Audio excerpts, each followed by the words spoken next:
You know, there's that song, I have decided to follow Jesus, no turning back, no turning back.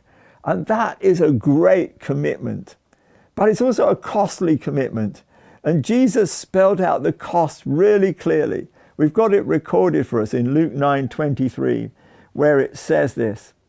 Then he said to them all, whoever wants to be my disciple must deny themselves and take up their cross daily and follow me. You see, he didn't just lightly say, follow me. It's going to be an absolute picnic. It'll be joy all the way. He says, no, you've got to take up your cross.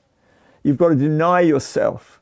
This isn't about your pleasure, your privilege, although I will make sure that whoever gives anything up for me will receive more in reward than they could possibly imagine. But you've got to make that decision that if I'm going to follow him, I'm going to have to take up my cross and deny him. Now, what does it mean to take up your cross?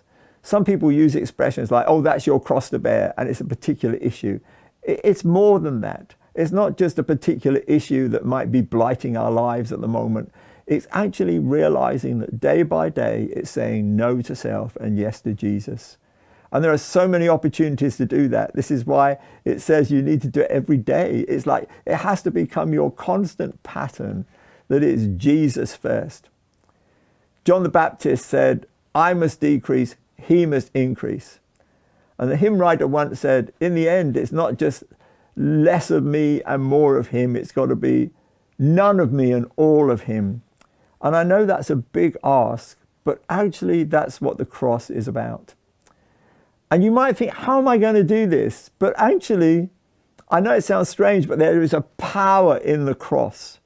When Jesus went to that cross, he dealt with sin and self in a way that makes it possible for each one of us to daily take up that cross.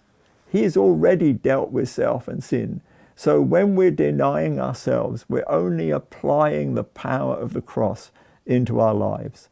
So let's be cross carriers and Jesus followers, and let's give him all the praise and glory and gratitude, because we wouldn't be able to manage that without him.